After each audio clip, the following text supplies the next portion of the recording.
राजस्थान में विधानसभा चुनाव का जिस तरह से दंगल देखने को मिल रहा है, मैच 2 दिन शेष है और जनसंपर्क भी प्रत्याशी लगातार करते जा रहे हैं। जिस विधानसभा में मौजूद हूं वह है जिले की सलूम्बर विधानसभा, जहां पर एक अलग ही नज़ारा देखने को मिलता है। कांग्रेस प्रत्याशी रघुवीर मीणा जी हमारे बीच हैं। समर्थन आपको सबसे पहले मिल रहा है, बात करें। देखो, आम जनता का इतना समर्थन मिल रहा है जो आपके समक्ष ये उदाहरण है।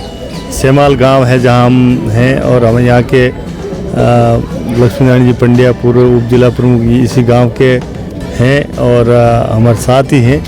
तो यहाँ बहुत ही स्नेह मिल रहा है और बड़ा अपार समर्थन मिल रहा है और मुझे ऐसा लगता है कि सलूम्बर विधानसभा का रिजल्ट जब आएगा तो एक कीर्तिमान स्थापित होगा, एक ऐतिहासिक जीत होगी, ऐसा हमें आभास हो रहा है। और मुद्दे क्या हैं यहाँ के? मुद्दे की पहले बात करें तो कई सारे मुद्दे जो लोग उठते हैं मेन जिला बने। देखो, भारतीय जनता पार्टी का जो उम्मीदवार है सब वर्तमान एमएलए अमृतलाल मीणा और सांसद अर्जुन लाल जी हैं, वो भी 10 साल से हैं, वो भी विधायक भी 2 बार जीते हैं। तो 10 साल के कार्यकाल में उन्होंने किसी भी गांव में कोई भी किसी तरह का काम नहीं कराया, कोई जनसंपर्क भी नहीं रहा। तो उस वजह से लोगों में बड़ा आक्रोश है और मेरे लिए ये प्लस पॉइंट है कि अशोक गहलोत जी के कार्यकाल में जो राजस्थान सरकार की जो योजनाएं चली, वो योजनाएं बहुत कल्याणकारी और सभी हमारे बुजुर्ग से लेकर हमारे पढ़ने वाले बच्चों तक और जन्म से मरण तक जो योजनाएं हैं वो सारी कांग्रेस पार्टी की योजनाएं हैं। तो जनता ने तोल मोल किया कि भारतीय जनता पार्टी सिर्फ धर्म के नाम से, मंदिर मस्जिद के नाम से राजनीति करती है और सत्ता में आना चाहती है।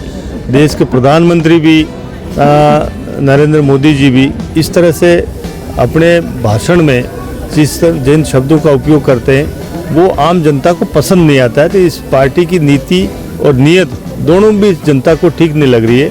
इसलिए राजस्थान में अशोक गहलोत जी की सरकार रिपीट होने के पूरे 100% चांस है। और मेरे लिए ये है कि पिछले 10 साल से मैं किसी भी पद पे नहीं हूँ, ना एमएलए हूँ ना एमपी हूँ, उसके बावजूद भी जनता के बीच में लगातार घूमता भी रहा हूँ और काम किया है। जिले की सौगात जो मिली है वो हमारे सबके लिए एक बहुत ही उत्साहवर्धक है। तो जनता और युवाओं में सब में बहुत बड़ा करेगा। एजेंडा क्या है, किन एजेंडों के साथ आप चुनाव लड़ रहे हैं यहाँ की बात करें तो? देखो, एजेंडा विकास है। विकास को लेके ही हम हमेशा चुनाव लड़ते भी रहे हैं, काम करते भी रहे हैं और लोगों को भरोसा है कि हम जो कहते हैं वो करते हैं। सलूम्बर के नगर पालिका के चुनाव जब हुए थे तो उस समय हमारा बोर्ड नहीं था। पिछले 35 साल से सलूम्बर में भारतीय जनता पार्टी के नेतृत्व में बोर्ड था और पिछले 35 साल में उन्होंने किसी भी तरह का कोई काम नहीं कराया, सिर्फ धर्म और सांप्रदायिकता के आधार पर ही वो करते रहे।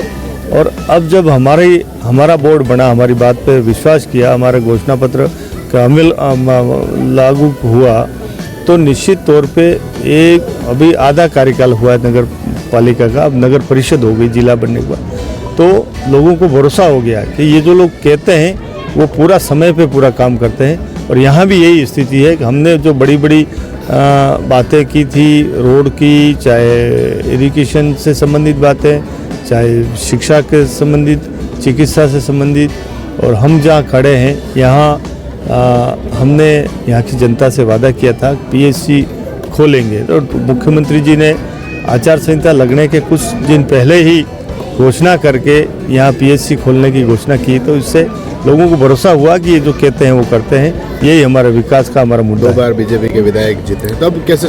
नहीं, मेरे लिए कोई चुनौती नहीं है। सब वो लोगों का यही, हमारे मतदाताओं का ये मन है कि अब के रघुवीर मीणा को हम भारी वोटों से जीतेंगे।